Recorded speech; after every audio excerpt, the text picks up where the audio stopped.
ذرا तसव्वुर कीजिए, पानी की सतह बिल्कुल पुरसुकून है और अचानक एक ही सेकंड में पानी चीरकर एक शिकारी बाहर आता है और खेल खत्म।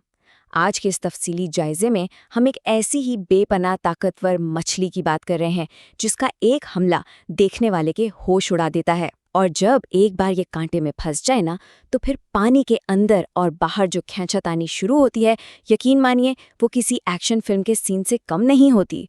तो चलिए सीधा इस सनसनीखेज शिकार की गहराई में उतरते हैं।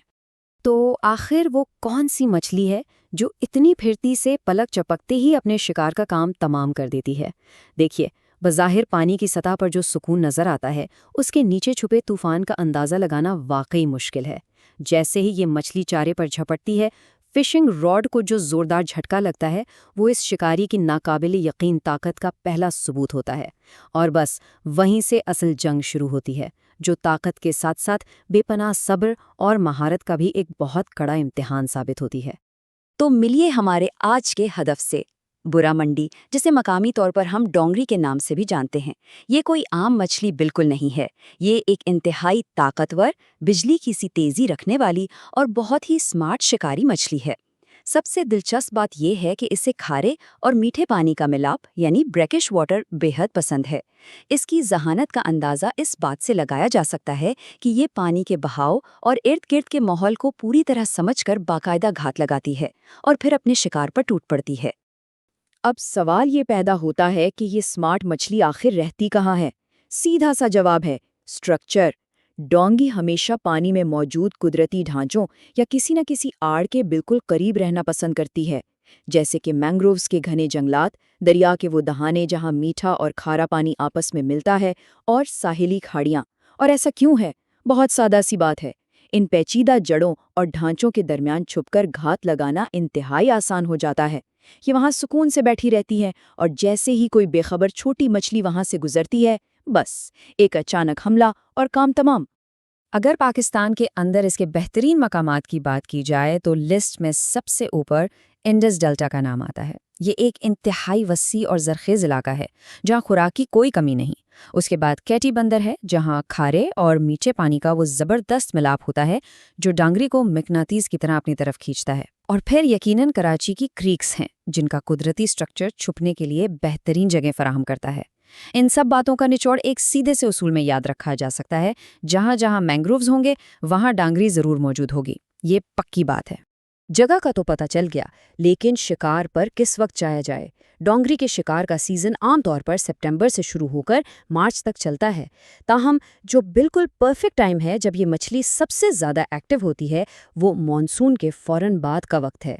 इसके पीछे एक खालिस साइंसी वजह है। दरअसल मॉनसून के बाद पानी का दर्जा हरारत 24 से 30 डिग्री सेंटीग्रेड के आसपास आ जाता है, और ये वो टेम्परेचर है जिसमें डोंगरी की भूख और उसकी फिरती दोनों बिल्कुल अरूज पर होती हैं। आम तौर पर होता ये है कि शिकारी हजरात सुबह या शाम के वक्त का इंतखाब करते हैं, जो अपनी जगह बिल्कुल ठीक है। लेकिन अगर इस खेल का सबसे बड़ा, सबसे हतमी राज जानना है तो वो कुछ और है, और वो है हाई टाइड और बहता हुआ पानी। रुके हुए और जामिद पानी में डैंगरी बिल्कुल सुस्त पड़ जाती है, लेकिन जैसे ही हाई टाइड शुरू होती है, पानी हरकत में आता है और करंट बनता है, तो ये शिकारी मछली भी फौरन एक्शन में आ जाती है। दरअसल यही वो सुनहरा वक्त होता है जब पूरी तैयारी के साथ पानी में लाइन डालनी चाहिए। अब बात करते हैं पानी पर उतरने के बाद की कुछ साबितशुदा और टॉप क्लास हिकमत अमलियों की। नंबर 1, कांटा मैंग्रोव्स की जड़ों के जितना हो सके बिल्कुल करीब कास्ट करें। जितना स्ट्रक्चर के करीब, कामयाबी का चांस उतना ही ज्यादा। नंबर 2, हमेशा लाइव बेट यानी जिंदा चारा इस्तेमाल करने की कोशिश करें। इसकी कुदरती हरकत डोंगरी को फौरन अपनी तरफ खींचती है। नंबर 3, सुबह या शाम के वक्त टॉप वाटर लूअर्स का इस्तेमाल करें, जब मछली पानी की सतह पर आकर धमाका खेज हमला करती है। और चौथा और सबसे कमाल का तरीका, अपने नकली चारे को इंतहाई आहिस्ता आहिस्ता वापस खींचना। ये जो सुस्त हरकत है ना, ये डोंगरी को इतना गुस्सा दिलाती है कि वो पूरी ताकत से उस पर झपट पड़ती है। चारे की बात चली है तो ये समझना भी बहुत ज़रूरी है कि किस वक्त क्या इस्तेमाल किया जाए। अगर पानी बिल्कुल साफ शफाफ है तो जिंदा झींगा या छोटी मछली बेहतरीन काम करेगी, और जब मछली सुबह या शाम में बहुत ज़्यादा एक्टिव हो तो सॉफ्ट प्लास्टिक लूअर्स शानदार रिजल्ट देते हैं। لیکن اگر کسی وجہ سے پانی گدلا اور مٹیالا ہو چکا ہے جہاں کچھ نظر نہیں آ رہا، تو یہاں ایک پرو ٹپ یاد رکھیے۔ ہمیشہ ایسا چارہ استعمال کریں جس کی بو بہت تیز ہو۔ اس تیز بو کی وجہ سے ڈونگری گدلے پانی کے اندھیرے میں بھی سیدھا اپنے شکار تک پہنچنے میں کامیاب ہو جاتی ہے۔ یہ ایک واقعی زبردست تکنیک ہے۔ پانی کی سطح کو پڑھنا اور سمجھنا بھی ایک باقاعدہ فن ہے۔ ایک بہترین گولڈن سپاٹ تلاش کرنے کے 3 بہت ہی بنیادی قدم ہیں۔ پہلا قدم، ایسا پانی تلاش کریں جو ہلکا سا گدلا ہو۔ دوسرا قدم، غور کریں کہ کیا وہاں چھوٹی مچھلیاں اچھل رہی ہیں، کیونکہ ظاہر ہے جہاں قدرتی خوراک ہوگی شکاری بھی وہیں گھات لگائے ہوگا۔ اور تیسرا قدم، مینگرووز کے کناروں کے قریب بہتے ہوئے پانی یعنی کرنٹ کا مشاہدہ کریں۔ اگر کسی ایک جگہ پر یہ تینوں چیزیں مل جائیں، ہلکا گدلا پانی، چارے کی موجودگی اور بہتا ہوا کرنٹ، تو بس سمجھ لیں کہ لاٹری نکل آئی، گولڈن سپاٹ مل گیا ہے۔ یہی وہ جگہ ہے جہاں ڈانگری کا ملنا 100% یقینی ہے۔ اور پھر جب اس گولڈن سپاٹ پر کامیابی ملتی ہے نا، تو ایک انتہائی خوفناک اور سنسنی خیز منظر دیکھنے کو ملتا ہے۔ جیسے ہی کانٹا ڈانگری کے منہ میں پیوست ہوتا ہے، یہ کوئی ایسی مچھلی نہیں جو آسانی سے ہار مان لے۔ یہ اپنی پوری جسمانی طاقت اکٹھی کرتی ہے اور پانی سے باہر کی طرف ایک زبردست دھماکہ خیز چھلانگ لگاتی ہے۔ اس کا ہوا میں اڑنے کا واحد مقصد یہ ہوتا ہے کہ سر کو پوری قوت سے جھٹک کر کانٹے کو باہر نکال پھینکے۔ سچی بات تو یہ ہے کہ یہ وہ لمحہ ہوتا ہے جب سب کی سانسیں رک جاتی ہیں۔ ذرا سی بھی ڈھیل یا غلطی ہوئی اور مچھلی سیکنڈوں میں کانٹا نکال کر ہمیشہ کے لیے غائب ہو جائے گی۔ اس خطرناک اور اچانک چھلانگ کو سنبھالنے کے لیے کچھ چیزیں بالکل لازمی ہیں۔ یہاں کمزور لائن کی کوئی گنجائش نہیں۔ ہمیشہ ایک انتہائی مضبوط اور اعلیٰ معیار کی بریڈ لائن استعمال کرنی چاہیے۔ دوسری سب سے اہم چیز ہے فشنگ ریل کے ڈریگ کی سیٹنگ۔ اگر ڈریگ بہت زیادہ ٹائٹ ہوا تو مچھلی کے زور لگانے پر پوری لائن ٹوٹ جائے گی، اور اگر بہت ڈھیلا چھوڑ دیا تو وہ فوراً مینگرووز کی جڑوں میں جا کر الجھ جائے گی۔